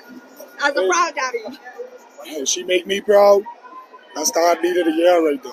She put in plenty of hard work, and she worked hard for the last 3 days. Yeah, boy. So make sure. What was going through your mind when you saw her cross that finish line? She could do it. I did not know doubt. She worked hard, so I know she could do it. But she get a good heart. She ain't give up the fight. She fights straight through. And if you could send one last message out to your baby for everybody to hear, what would that message be? What I want the country to stand behind her now that she done prove herself. Don't wait too late. Because I can go in my pocket if I got to do it myself. So if they come in, she done prove what she could do. They need to stand up now. We open the hell what they got to say. All right, Daddy say, if you come, come. It's unfortunate, though, Frank, that even in 2023, we still have to hear a kind of message from parents who still going into their pocket. Now, I ain't saying that they shouldn't do anything, but it shouldn't only rely. How many outstanding athletes that we have out there who are undiscovered because their parents can't afford to put them through a sporting program? Think about that. Yeah, well, I always believe that parents have to invest time and money into their own kids. You can't just totally rely on the country to do it. Right. In the making of their careers. You have to put skin in the game. The gentleman who called my Valley Boys buddy about Sebastian Coe being the president of the IAAF. Sebastian Coe is a politician, okay? Sebastian Coe is somebody who will not say anything. First of all, let's make, he don't know all of the housekeeping issues in the Bahamas, in our federation, in our development, lack of facilities. He don't know all of that, okay? But what he knows is the Bahamas have signed up to write him a check for whatever the cost of the World Relays is for the next 5 years, okay? Which that money going straight into their pocket with no benefit to the Bahamas, okay? So I want y'all to understand that. Follow the money. The same money this young man is talking about further development of his daughter now that she's proven herself. He's correct. in that sense, Michelle. Now that she's proven herself to be a national level developing junior athlete, now how are we going to invest for her to become an Olympian, an Olympic medalist? That's where our problem is in our country. That's why you're having this conversation with me right now. We lack facilities. We lack the vision to build facilities. Don't tell me we don't have the money because you just spent $9 million on Carifta, and the same Sebastian Coe who kissing your hip telling you, oh, it's so nice, you're getting ready to write him a check for $10 million or more per year for the World Relays. Wow. That's the reality, my people. All right? That same money that you could go take in them family islands, the same money you could go and build facilities, basketball, track, volleyball, hospitals, everything that those kids need in those islands. And by the way, send coaches with housing allowances, transportation, to be able to train those athletes. And then also have money that you can put in a developmental program that you have now identified the Maddies and whoever the young man, the Smith young man, and everybody else in your junior program, to give them more meets, more somehow subvention for them to be able, their parents, to supplement the further development of their kids until they get to the NCAA. Or they may not choose to go to the NCAA. They may choose to stay home and train and become a world-class athlete like Stephen Gardner. Yeah. This and the money is there, Michelle. That's why, to me, I laugh at it because it's a joke. We feel good. We had a good time in the stadium. We finished second to Jamaica. Oh boy, we had our junk in the music. It was sweet. Everything was good. But the bottom line is we still left with the same dilemma. When are you going to beat Jamaica? Or you feel good that you only lost to them by 27 medals on your own? You feel good about that? Mm. You're still going to make the same excuse that, oh, it's a population thing. You remember we just threw that one out. Trinidad got 3 million. Can't use that as an excuse. All right, we have a call on the line, Frank. Caller, welcome to GPS. Good afternoon, Michelle, and good afternoon, Mr. Rutherford. Good afternoon. Frank said something very significant.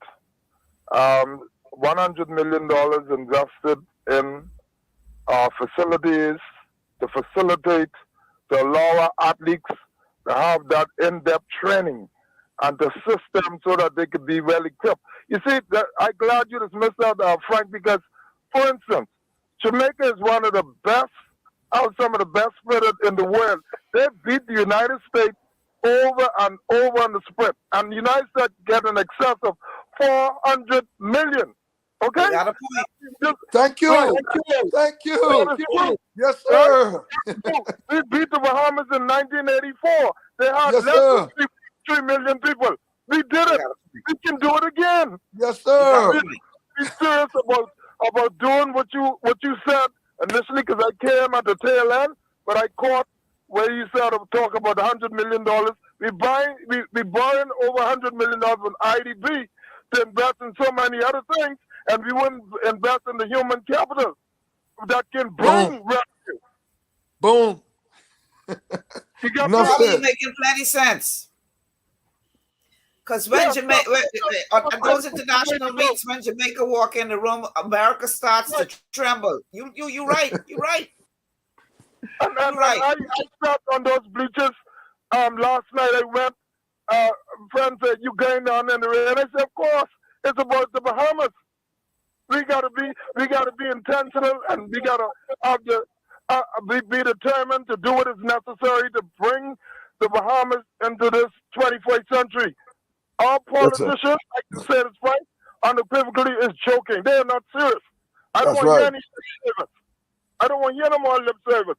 During the time that you got their medal in '92, they only spent about less than $1 million on athletes traveling abroad and going to compete and represent this country at the Olympics.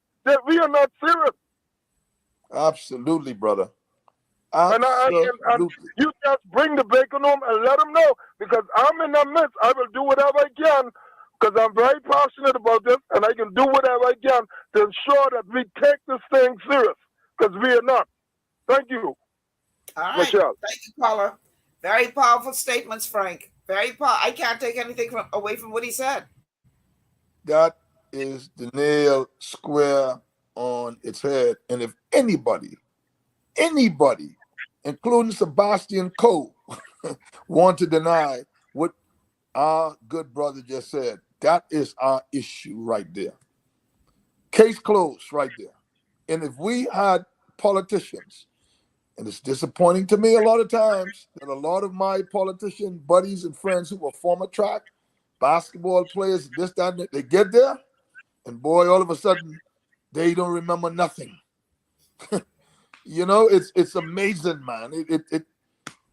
I don't know what kind of Kool-Aid they drink when they reach the parliament, boy, or whatever. You know, people say, well, Frank, why you don't become a politician? I say, boy, because you know me, I cut from Linden Pinland cloth. I don't care what Kool-Aid they give me. I could do what is right for the people. That's me. I'm sorry. You know? Yeah. So Michelle, he said it quite eloquently and precisely and factual. And that's it. I mean, that is it, man. Michelle, you also said something. And from the time I joined this show a few minutes ago, you've done nothing but praise our athletes who've competed their guts out and gave every single thing that they have given. I could even tell that the gentleman's grandson probably is an American Bahamian that came home to run for his mother's country, which my kids do the same thing who were born in America of Bahamian parents or Bahamian father, right? Athletes have never, ever, ever, ever in the history of the Bahamas failed our 242. Never, ever, ever, ever, Michelle. From Elijah Obed, from Ed and Bristol, you go down the line and you name them. We have laid it down and won championship, and we have done it. This ain't an athlete problem. This is a government problem where we don't take sports serious when we get this kind of success, this global success. We don't go and build, and we don't go and name. We don't name things after our own people. We don't believe in building a strong culture of success, man. It's something wrong with us, man. I don't know what it is. Well, Frank, I know you can see on your screen, but for those who are listening on radio, I got to tell you, we've just been joined by one of our heroes from the games, that tall, slender young lady who put a beating on everybody and come up with 2 goals, not one. She wasn't satisfied with the one. She said, I go for the next one.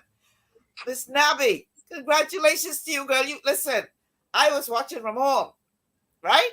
But I'm sure you can hear me all in the sports center from my house. That's how much I was screaming up in here. So proud of you and your accomplishment. Congratulations to you. I see your parents are there as well as Mr. Jamaica Watcher from the B3As. Welcome to you all. Man, y'all come so late, only 11 minutes left of the show, man. But we will give my coach all the time that he could use. Say that again? I'm giving my coach all the time that he can take. Frank. Frank, he put it on you, but that's okay. Better late than never. Congratulations, young lady. The whole Bahamas celebrated to see you accomplish what you did.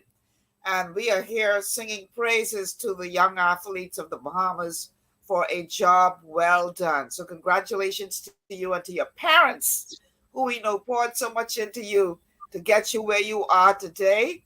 Thank you, parents, for preparing this young lady and getting her to where she is. I literally just played the clip with you all, where your father said, you know, now that she improved herself, you need to come show some support.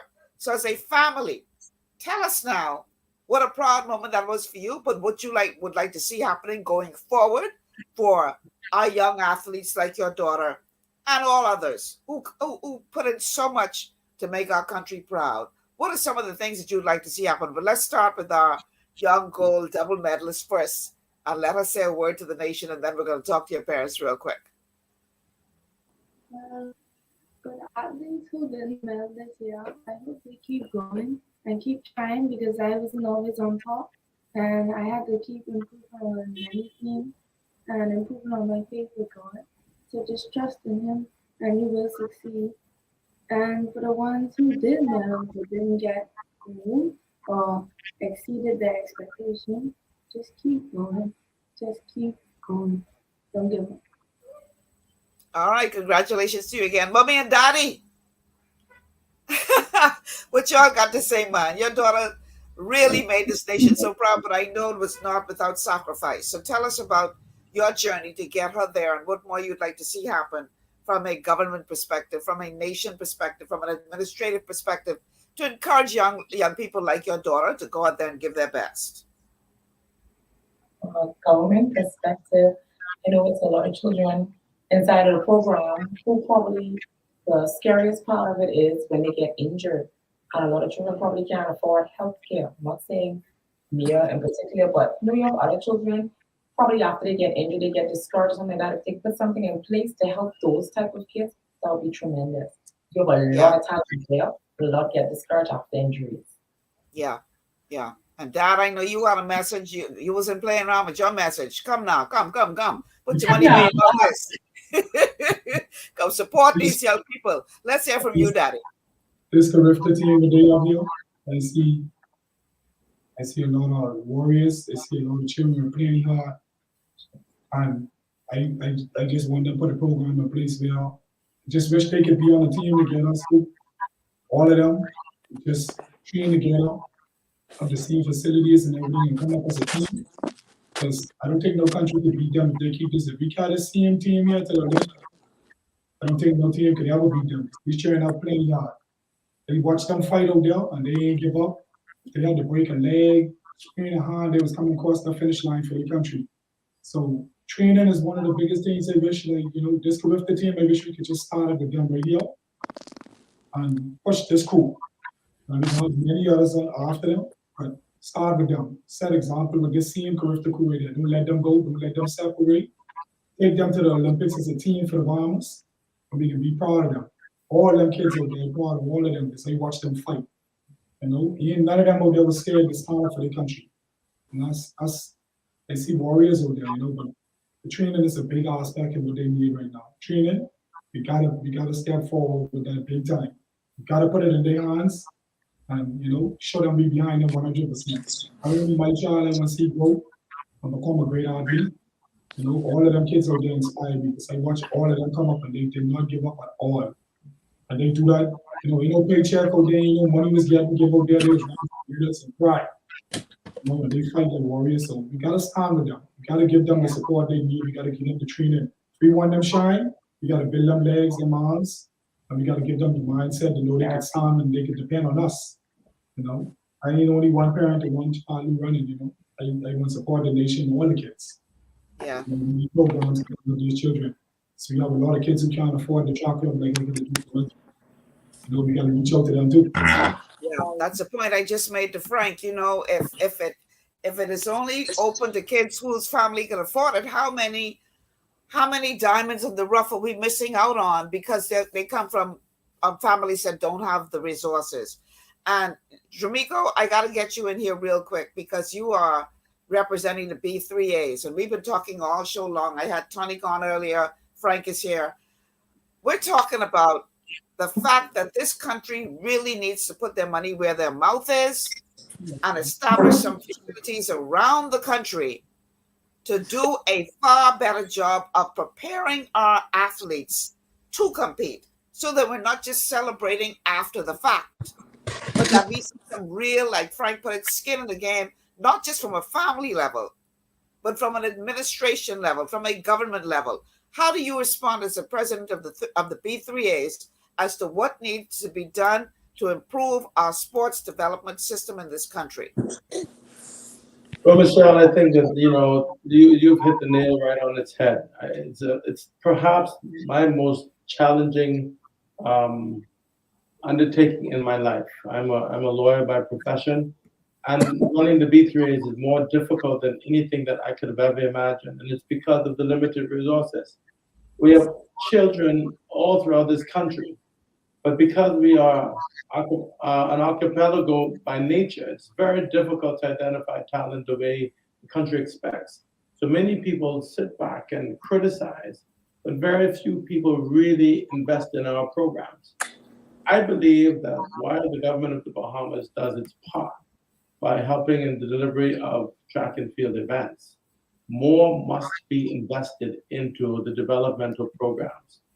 You know, I work from 7 a.m. to the time that I fall asleep at night, and administrators aren't paid. This is a payless job.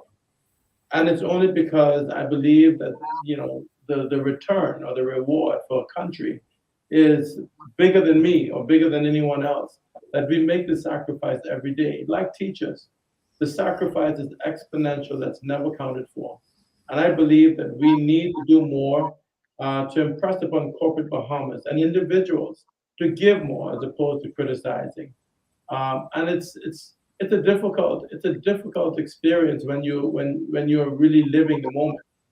And so, you know, what happened over the past 3 days is nothing short of elation and triumph for Team Bahamas. We amassed 17 medals, and we took a very purposeful position moving into this year preparation for these games. And so we've moved from a 17 medal count last year to 46 medals this year. And that only shows the strength and the spirit of our programs and what we can potentially become. And it's just not simply saying we must do better.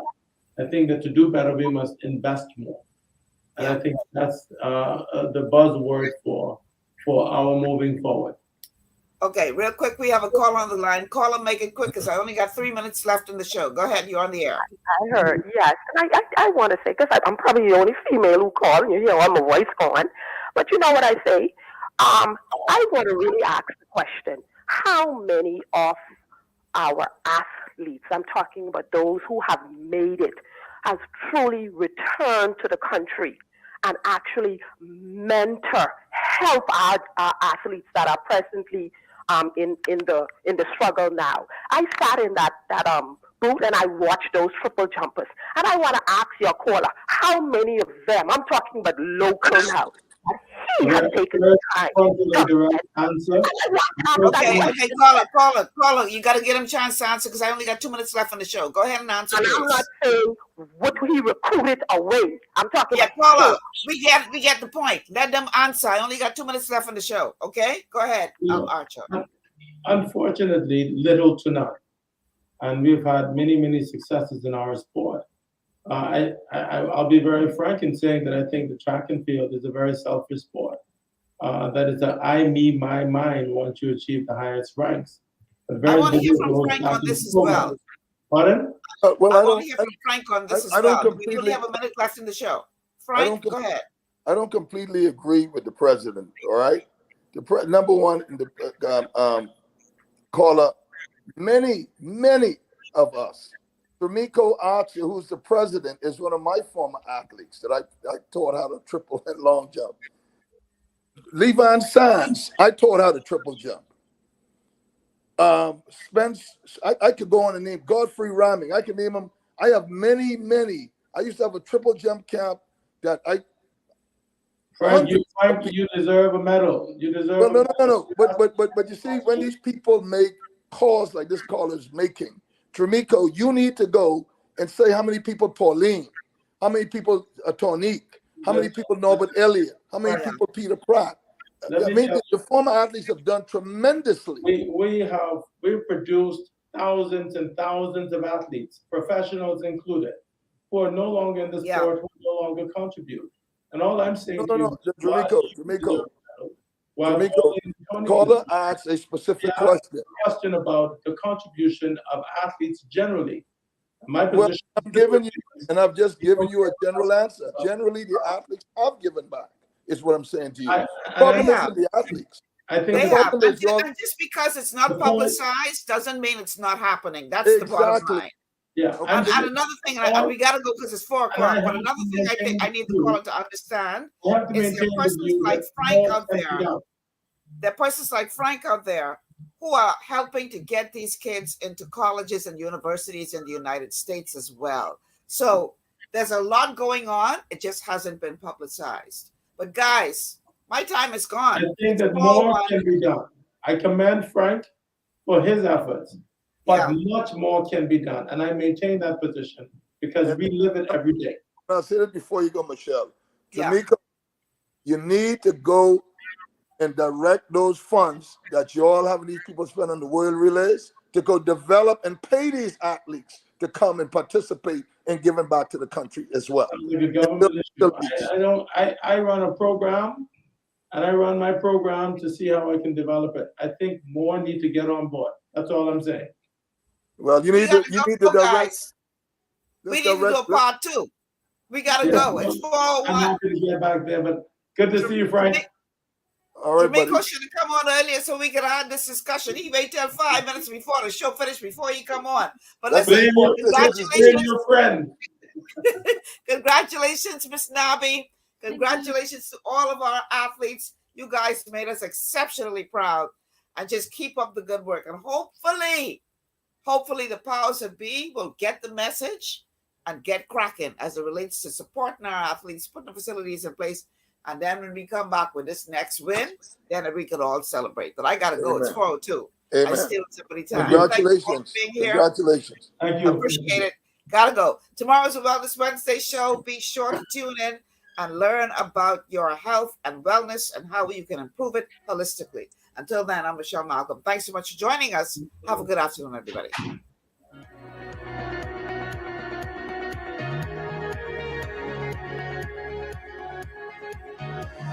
Global 99.5 FM reminds our listeners that the views and opinions expressed on this show are those of the host and guests.